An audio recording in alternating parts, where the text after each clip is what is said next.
Crime and Punishment, Part 1, Chapter 2, Video 4.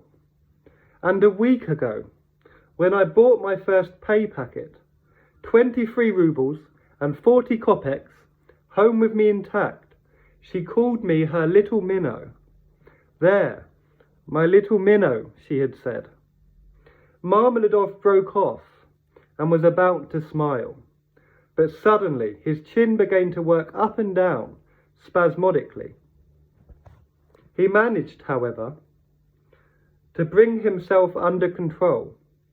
This drinking house, the man's air of debauchery, his 5 nights on the hay barges, the jug of vodka, together with his morbid affection for his wife and family, had thrown his listener off balance. Raskolnikov had been listening intently, but with a sense of unhealthy discomfort. He was annoyed at himself for having come here. My dear sir, Marmeladov exclaimed, having recovered himself.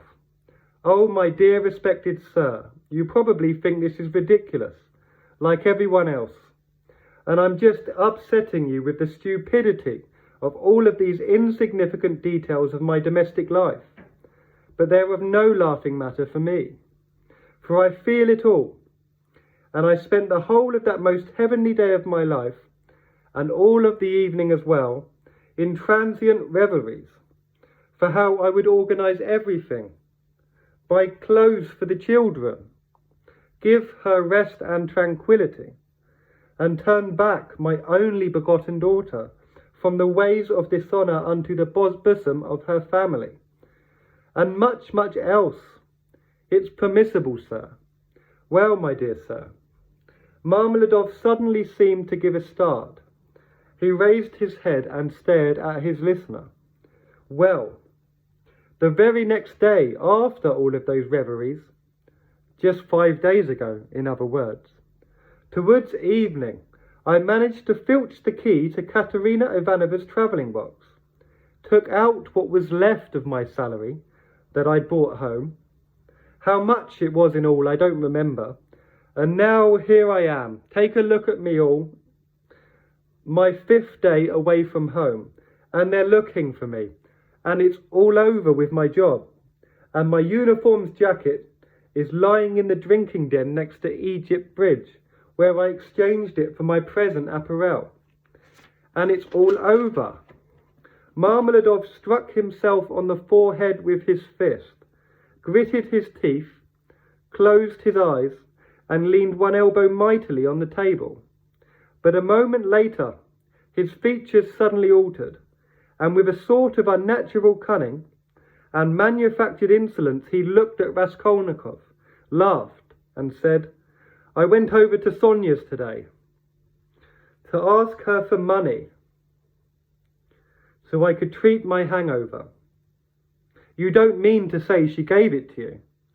Someone shouted from the direction of the new arrivals, following this up with a roar of laughter. This very jug of vodka was purchased with her money, Marmeladov enunciated, addressing himself solely to Raskolnikov. 30 kopecks she gave me, with her own hands, the last money she had.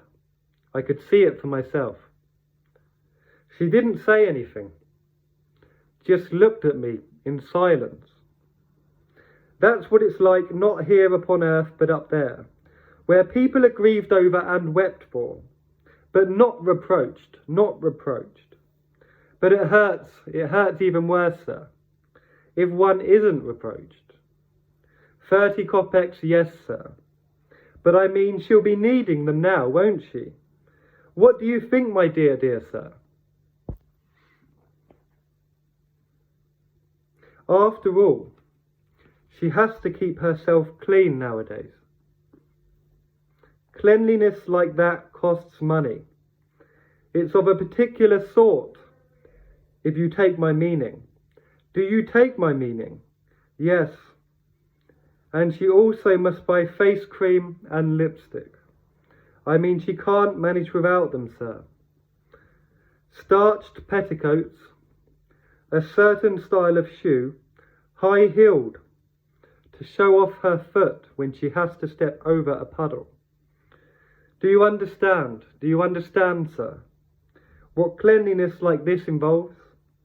Well, sir, and there I went, her own natural father, and swiped those 30 kopecks for my hangover.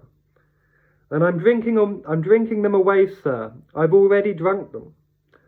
Who would ever take pity on someone like myself? Eh, sir? Do you feel pity for me now, sir? He tried to pour himself another glass, but the effort was in vain. The jar was empty. Why would anyone feel pity for you? Shouted the owner, who had once more reappeared to one side of them. There was a burst of laughter, mixed with swear words. The laughter and abuse came from people who had been listening, but also from those who had not, but were simply staring at the extraordinary figure presented by this unemployed civil servant. Pity for me. Why should anyone feel pity for me? Marmeladov suddenly began to wail, rising to his feet with one arm stretched in front of him, in a state of positive inspiration, as though these were precisely the words he had been looking for. Why should anyone feel pity for me, you say? Indeed, there's nothing to pity me for. I ought to be crucified. Crucified upon a cross, not pitied. Crucify him, O heavenly judge, crucify him, and when it is done, take pity upon him. And then I myself will come to thee for mortification. For it is not merrymaking that I seek, but sorrow and tears. Do you think, master publican, that I drank this jar of vodka of yours for the sake of enjoyment? Sorrow. Sorrow is what I sought at its bottom. Sorrow and tears. And of those have I partaken, and those have I found.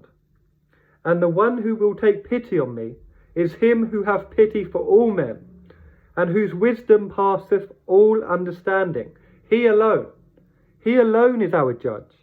He will come this day and inquire, and where is that daughter who hath not spared herself for the sake of her harsh-tongued and consumptive stepmother, and for young children who are not her own kith and kin? Where is the daughter who took pity on her earthly father, an obscene drunkard, undismayed by his bestial nature? And he will say unto her, Come unto me, I have already forgiven thee once. Thy sins which are many are forgiven, for thou lovest much. And he'll forgive my Sonia. He'll forgive her. I know that he will. I felt that then. When I went to see her, I felt it in my heart. And he will judge and forgive everyone, the good and the bad, the wise and the meek. And when he is done with all of them, he will raise up his voice unto us, saying unto us, Come out, ye drunkards, come out. O ye that are weak, come out, ye that live in shame. And we shall come out, and shall not be ashamed, and shall stand before him. And he will say unto us, Ye are as swine, made in the image of the beast, and marked with his brand, but come ye also. And the wise and the learned will raise up their voices, saying, Lord, why dost thou receive them? And he will say unto them, Because none of them ever believed themselves worthy of it. And he will stretch out his hand to us, and we shall fall down, weep, and understand everything. Then we shall understand everything. Everyone will understand. Even Katerina Ivanovna, even she will understand. O Lord, thy kingdom come. And he slumped onto the bench, exhausted and enfeebled, not looking at anyone, as though oblivious of his surroundings, and sunk into deep thought. His words had made a certain impression. For a moment silence reigned, but soon the laughter and abuse began to ring out again. Got it all worked out, he has. What a load of tripe. Quill driver. And so on and so forth. Let us be off, sir, Marmeladov said, suddenly raising his head and turning to Raskolnikov. Please escort me to Kosel's tenements, the one with the courtyard. It's time I went back to Katerina Ivanovna. Raskolnikov had been wanting to leave for some time now. He himself had thought of helping the other man. Marmeladov proved to be much less assured on his legs than he had been in his speech, and he leaned mightily upon the young man. They had about 200 or 300 yards to go. Embarrassment and fear began to take a hold on the drunken man, one which increased the closer they got to the house. It's not Katerina Ivanovna I'm scared of now, he muttered in agitation. I'm not scared that she'll pull me by the hair. What does my hair matter? It's rubbishy stuff. That's what I say. In fact, it shall be better if she does start pulling it. That's not what I'm scared of. It's her eyes that scare me. Yes, her eyes.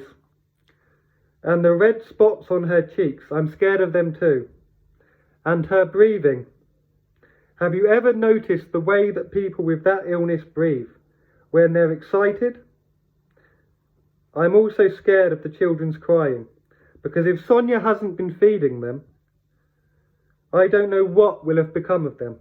I don't, but I'm not scared of being beaten. I may as well tell you, sir, that not only are such beatings not painful to me, I actually derive pleasure from them. For without them I simply could not go on. It's better that way. Let her beat me. It will help her to unburden her soul. It's better this way. Well, here are the tenements of Kosel, a locksmith, a German, and a man of wealth. Go on, lead the way. They entered from the yard and went up to the 4th floor. The further up the staircase they climbed, the darker it grew. It was by now almost 11 o'clock, and although at this time of the year in St. Petersburg there is no real night to speak of, at the top of the stairs it was very dark indeed. A small, soot-grimed door, at the point where the staircase ended, at its very summit, stood open. A stub of candle shed its light over a most wretched room, about 10 yards long. From the passage it could be seen in its entirety. Everything in it was thrown about and in disorder. Particularly noticeable were various ragged items of children's clothing.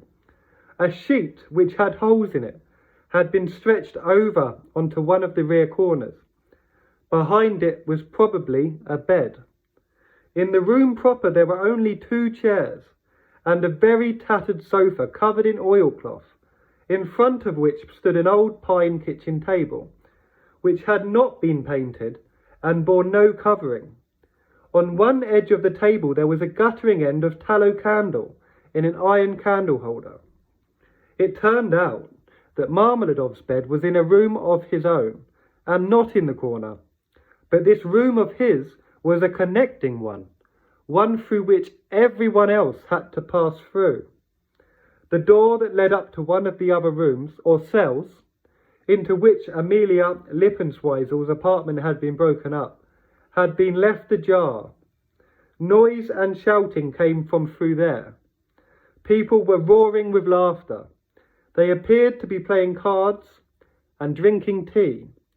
From time to time, snippets of the most improper language became drifting through.